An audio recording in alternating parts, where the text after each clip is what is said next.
The world is changing.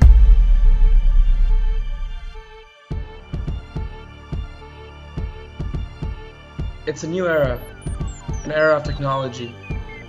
In the year 2000, the number of cell phones in this world was around 250 million. Currently, there are more cell phones in this world than people. 7 billion.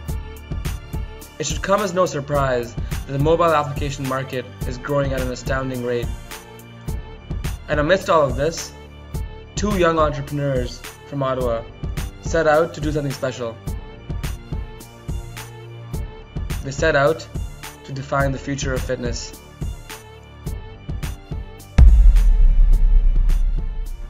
Now, you must be wondering, who are these two young entrepreneurs we're talking about? Well, Gymtrack was co-founded by Lee Silverstone and Pablo Srugo. The first time I met Pablo was at the Legacy Conference in Ottawa. You could just see the passion glowing off of this guy. He's 23 years old, he's a Carleton Economics graduate, he managed to raise $2.5 million in venture capital, and his company made it to batch 10 for the 500 startups. It seems like he has a really promising future. My name is Rishi Mukherjee, and today I will be taking you on a journey for a deeper look into Pablo's story. Hey guys, welcome to Gymtrack. Let me show you around the place. It's probably the best area of this place. Oh, this is our gym. So over here we have weight stack machine, and basically the way we track stuff on the weight stack machine is using our smart pin. So our pin actually knows what weight is selected and counts repetitions automatically. And then back here you can see the barbell attachment. So this is our piece. We just add this to the end of all barbells, and what this does is it actually scans weight plates as they load on. So you can see there, lights turn different colors as it goes on and off. Then otherwise we just have basically like more or less standard meeting room. So this is a very typical meeting room where people can go in and just do group work. This one is slightly different. I guess it's more of like a brainstorming room, beanbag chairs, that kind of thing, whiteboards. How's it going, Pablo? Thank you so much for taking your time of your busy day. Good to see you.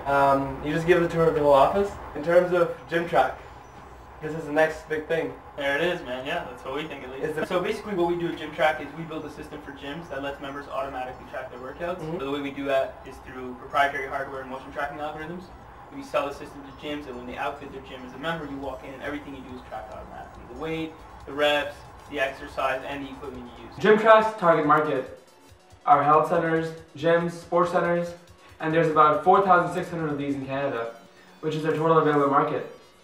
But their servable available market would be the gyms in Ottawa as of now, and that is 70 in size. So basically we have like smart pin that outfits all the weight stack machines and knows the weight is selected, it counts repetitions, a barbell attachment for all barbells, and then a wearable for the NPC. And this is completely connected to an app, I'm guessing? Of course, yeah. So everything goes basically to an iOS and Android app and a web application as well, where you can see what you did last time, you can track your progress over time, and later on share with friends, compete with friends, that kind of thing. And that right there is the compelling value of their value proposition. It's a really innovative idea. How did you come up with it in the first place? So, I mean, basically, Lee and I, my co-founder, we've known each other for a while. We've known each other since we were like 10 years old. Pretty randomly, I mean, we had a bunch of different ideas. Literally every other day we have a different idea that we would think about and play with. And one of them had to do with like putting QR stickers on weight stack machines. And we kind of tackled and kind of just kept working at that idea until it became automatic workout tracking. When you started off, did you have some kind of a business plan? So definitely no business plan. I mean, things are so fluid that you have no idea what's going to happen 5 years down the road. So why plan it, right? So really, what the key thing I think we did, and we did this with other businesses that we tried to start and realized that weren't really that great, was to talk to customers right off the bat. We went to 25 gyms across Ottawa and sat with the owners and the managers there of every single one, and basically pitched them on the idea with nothing, no prototypes, no nothing. Just kind of told them what we thought in our head would be cool, and asked them what they thought. So ever since you came up with this idea and you put it into action, how long did it take from the first day of the idea to the actual implementation and then the start of the company?